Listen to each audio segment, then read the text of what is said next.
नमस्कार दोस्तों, रेणु एकेडमी में आपका स्वागत है। दोस्तों, इसके पहले हमने क्या पढ़ा है, बिहारी सतसई पे जितनी टीकाएं लिखी गई थी उन सभी टीकाओं को एक बेहतरीन ट्रिक से याद किया है। आज जो हमारा टॉपिक है, आज जो हमारे कवि हैं मतिराम की रचनाएं आप किसी भी प्रीवियस ईयर में देख सकते हैं, पूछा गया है। तो उनकी रचनाओं को हम क्या करेंगे, एक स्टोरी के माध्यम से ट्रिक बना के याद करेंगे ताकि ये चीजें हमें हमेशा याद रहे।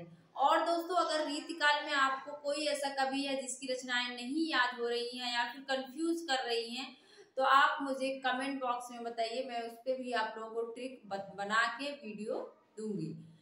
दोस्तों, अगर आप मेरे चैनल पर नए हैं तो चैनल को सब्सक्राइब जरूर कर लीजिएगा और चैनल को शेयर भी कर दीजिएगा, क्योंकि हिंदी के विद्यार्थियों को बहुत समस्या होती है रचनाओं को याद करने में। तो आइए चलते हैं, हम देखते हैं कौन है। मतिराम है। मतिराम तीन भाई हैं। कौन कौन है? चिंतामणि त्रिपाठी हैं, भूषण और मतिराम। ये कहा जाता है कि सहोदर हैं। ये तीनों क्या हैं? भाई हैं। कौन कौन है इसमें? चिंतामणि त्रिपाठी, चिंतामणि है और एक भूषण है। ये क्या है? सहोदर हैं। ये तीनों भाई हैं या फिर त्रिपाठी बंधु भी कह सकते हैं। त्रिपाठी बंधु कौन है? तो उसमें से मतिराम, चिंतामणि और भूषण आएंगे। इसके बाद है रचनाओं को हम याद करते हैं। रचनाओं को देखिए आप लोग, फूल मंजरी, रसराज। एक मिनट, राज लिख दिया है। ये क्या है? रसराज है, रसराज है।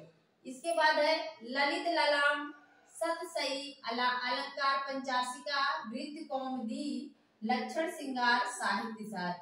जिसमें से ललित ललाम जो है, इसका विषय पूछा जाता है। ये कैसा ग्रंथ है? अलंकार ग्रंथ है। कैसा ग्रंथ है? अलंकार ग्रंथ है।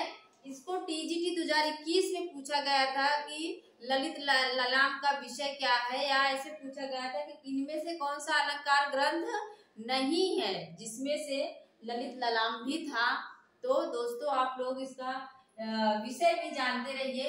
रसराज, रस से आपको पता चल रहा है कि ये कैसी रचना है? रस से संबंधित है, रसराज। इसमें मेन रूप से वैसे श्रृंगार रस का वर्णन ज्यादा है। श्रृंगार रस से संबंधित इसमें उदाहरण ज्यादा मिलते हैं, लेकिन ये कैसा ग्रंथ है? रसराज, मतलब रस से संबंधित ग्रंथ है। इसके बाद है फूल मंजरी। इसमें कैसे 60 दोहे हैं और 60 दोहे में एक मतलब हर एक दोहे में एक क्या है? फूल का जिक्र हुआ है। 60 फूल, मतलब 60 दोहे में 60 फूल का जिक्र इन्होंने किया हुआ है। एक दोहे में एक फूल का इन्होंने नाम बताया हुआ है। इसके बाद है सतसई, जो कि बिहारी सतसई के ऊपर, बिहारी सतसई जो है उसी के तर्ज पर, टीका नहीं कहेंगे, बिहारी सतसई के तर्ज पर ही इन्होंने अपनी रचना की, सतसई। अलंकार पंचाशिका, आप जान ही रहे, अलंकार से संबंधित। और वृत्त कौमुदी, जहाँ पे आप लोगों को वृत्त दिखे, पिंगल दिखे, वहां पे कैसी रचना होगी? छंद से संबंधित। कैसी रचना होगी? ये छंद से संबंधित रचना होगी।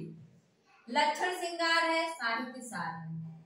ठीक है, अब हम इसको याद कैसे करें? इतनी सारी रचनाएं हैं, कैसे याद करेंगे? देखते हैं। फूल मंजरी, मति को हमने, मतिराम को हमेशा मति याद करवाया है, अर्थात पत्नी याद करवाया है। मति मतलब पत्नी। पत्नी को क्या करते हैं? फूल लेकर जाते हैं। पत्नी के पास क्या? फूल की मंजरी है। मंजरी मतलब माला बना के लेके जाते हैं। और फिर रसराज, रस से सिक्त क्या करते हैं? रसराज, उनको कहते हैं कि तुम राज रानी हो। उनको वो फूल मंजरी देते हैं, खुश करने की कोशिश कर रहे हैं, कह रहे हैं तुम राज रानी हो। और ललित ललाम, तुम ही क्या हो? ललित ललाम हो, तुम सबसे ज्यादा सुंदर हो। इसके बाद सतसई, और कितने बार कहते हैं इसको? 700 बार एक ही बात को दोहराते हैं। कितने 100 बार? 700 बार दोहराते हैं। फिर वो अलंकार पंचाशिका, अलंकार की तरह उसको क्या कर लेती हैं? धारण कर लेती हैं। और वृत्त कौमुदी, वृत्त मतलब घूमने लगती हैं, वृत्त करने लगती हैं, चारों तरफ खुशी के मारे घूमने लगती हैं कि मेरे पति मेरे लिए कुछ लाए हैं, और उससे श्रृंगार करती हैं। लक्षण श्रृंगार, लास्ट में है क्या? साहित्य सार। फिर से देखो, मती जो है पत्नी के लिए फूल लेके जाते हैं, और रसराज उनको कहते हैं कि तुम ही रसराज हो, तुम ही रानी हो, तुम ही ललित ललाम हो, तुम बहुत सुंदर हो। और ये सारी बातें कितनी बार? 100 बार, सतसई 700 बार कहते हैं। अलंकार पंचासिका उनको देते हैं, और वो क्या करती हैं? वृत्त कौमुदी चारों तरफ क्या करती हैं? वृत्त करने लगती, घूमने लगती है, और लक्षण श्रृंगार उसी से श्रृंगार करती हैं। लास्ट में साहित्य सार। तो कैसी लगी आपको मेरी ट्रिक? दोस्तों, इस तरह से पढ़ेंगे तो आपको कभी नहीं भूलेगा। ऐसे ही वीडियो आप लोगों को मैं फिर से दूंगी। मिलते हैं अगले वीडियो में। थैंक यू, धन्यवाद।